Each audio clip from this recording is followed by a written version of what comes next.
Hello विद्यार्थियों। आज हम पढ़ेंगे कक्षा 10 का तीसरा टॉपिक दो चर वाला रैखिक समीकरण। ठीक। सबसे पहले इसमें हम पढ़ेंगे परिभाषा।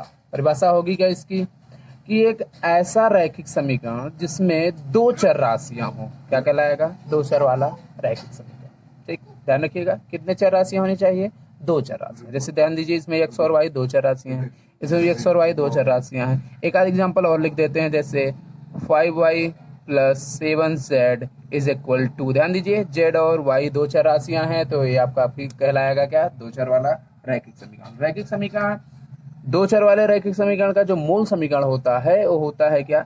ax plus B Y plus C बराबर 0 अथवा ax प्लस बी वाई बराबर सी, इन दोनों के रूप में इसका मूल समीकरण पाया जाता है। ठीक है, अब इस a और b की जो स्थिति हुई, ए बी सी तीनों ही आपके पूर्णांक होंगे।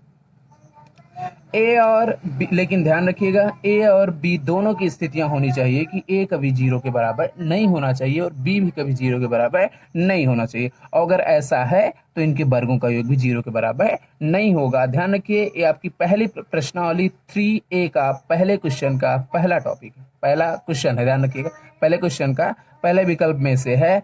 आपको सही निशान लगाना है, इन दोनों स्थितियों में कौन सी स्थिति सही होगी। चार ऑप्शन दिए गए हैं जिनमें पहला ऑप्शन सही हो, ये ध्यान रखिए ए वाला ऑप्शन सही होगा। ठीक है, चलिए आगे आते हैं। आलेख का ग्राफ, आलेख अथवा ग्राफ खींचने की क्रियाविधि, यानी कोई रैखिक समीकरण दे दिया जाए, दो चर वाला रैखिक समीकरण, तो उसका ग्राफ खींचेंगे कैसे? ठीक है, सर्वप्रथम हम करते क्या है कि x के रूप में y का मान निकालेंगे। ठीक है, जैसे मैंने यहाँ पे निकाला है, ध्यान से देखिएगा।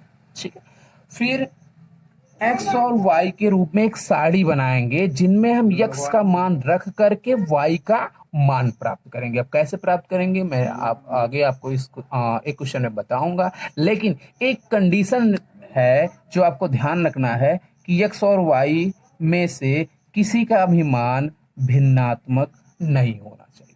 इसी से तो आप ध्यान में रखिएगा, ना ही आप x का मान भिन्न रख सकते हैं और ना ही y का मान भिन्न प्राप्त होना चाहिए। ठीक है, ऋणात्मक भी हो धनात्मक भी हो, लेकिन ध्यान रहे कि भिन्नात्मक नहीं होना चाहिए। ठीक है, चलिए हम एक क्वेश्चन देखते हैं कि ग्राफ बनाएंगे कैसे। ग्राफ बनाने के लिए हम करते क्या है, सबसे पहले हमने एक क्वेश्चन ले लिया, 2x plus y minus x is equal 0 का ग्राफ बनाना है। ध्यान से देखिएगा, x और y दो चर राशियां हैं, तो वो दो चर वाला रैखिक समीकरण हो गया। अब सबसे पहले मैंने आपको बताया था कि आप इसमें y का मान निकालेंगे, लेकिन किसके रूप में? x के रूप में। तो हमने 6 पक्षांतर किया, इधर 6 आ गया, 2x पक्षांतर किया, माइनस 2x हो गया। ठीक, अब फिर मैंने दूसरा टर्म बताया था कि आप x का मान रखेंगे और y का मान प्राप्त होगा। अब चाहे आप अलग से रख के निकाल सकते हैं या आप मन में ही निकाल सकते हैं। तो x का मान अगर हम 0 रखें, यहाँ पे अगर 0 तो यहाँ पे कितना आएगा?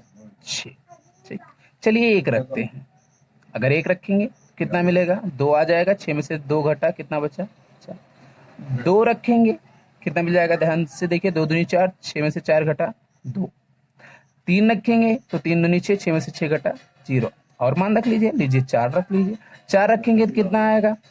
4 दूनी 8, 8 में से 6 घटा तो -2 आ जाएगा। चलिए एक मान और रख लेते हैं, 5। 5 दूनी 10 यानी -4। ठीक है, चलिए अब आप यहाँ पे अगर देखते हैं तो मैंने कार्तीय तल बना दिया हो। कार्तीय तल में एक्स अक्ष, माइनस एक्स अक्ष, वाई अक्ष और माइनस वाई अक्ष। ठीक, मैंने यहाँ पे कार्तीय तल बना दिया है, ध्यान से देखिएगा। वैसे भी आप इन 9th में पढ़ चुके हैं।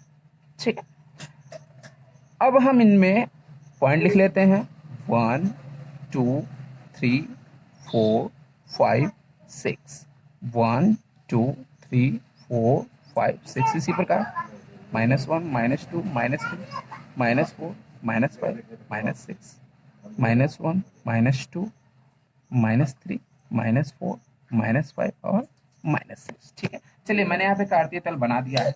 अब इन्हीं मान के हिसाब से आपको यहाँ पे रखना है। ठीक है, तो सबसे पहले अगर हम देखें तो x का मान कितना है? 0। तो x का मान यहीं पे होता है मूल बिंदु, जिसको हम कहते हैं क्या? 0 कामा 0। ध्यान से देखिएगा, इसी को हम क्या कहते हैं? 0 कामा 0 यानी मूल बिंदु कहते हैं। तो हम आते हैं यहाँ पर कि जो मान मिलेगा होगा कैसे। तो x का मान 0 यानी यहाँ पर, तो y का मान कितना है? 6 यानी यहाँ पर होना चाहिए। चलिए देखते हैं, फिर से ध्यान से देखिएगा, यहाँ पर होना चाहिए। फिर x का मान अगर 1 हुआ तो y का मान कितना हुआ? 4 यानी यहाँ पर। तो यहाँ से हम बना लेते हैं, इससे पटरी से ध्यान से देखिएगा, अगर आप पटरी की सहायता लेते हैं तो फिगर सही बनेगा एकदम। फिर 2 पर कितना हो गया 2, तो x 2 यहाँ है, y 2 यहाँ है, तो आप ऐसे आ जाइए, इधर निशान लगा लीजिए और इधर से निशान लगा लीजिए। चलिए यहाँ पे मिल गया 2, 2। फिर आते हैं 3, 0, तो 3 यहाँ पे, 0 यहाँ पे, ठीक, यानी यहाँ बिंदु मिल गया, मैंने देखा पॉइंट लगा दिया है यहाँ पे, ठीक है।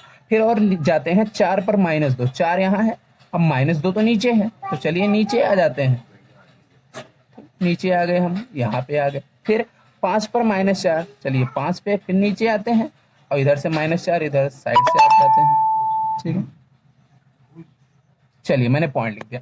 अब देखेंगे अगर आपने पॉइंट सही रखा है तो ये लाइन सीधी जाएगी, अगर लाइन सीधी नहीं जाती है तो इसका मतलब आपने पॉइंट इधर उधर कर दिया, यानी इनमें गैप जो है वो ज्यादा कम हो गया, ठीक है। तो आप पटरी की सहायता से इनका गैप लेंगे, मैंने एक फिगर बना दिया, ऐसे ही आपको ग्राफ खींचना है, ठीक है।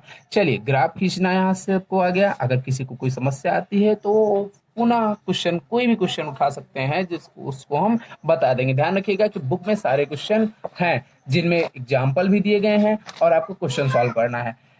अब हम आते हैं प्रश्नावली पे। तो जो पहली प्रश्नावली है 2 चर वाले रैखिक समीकरण की,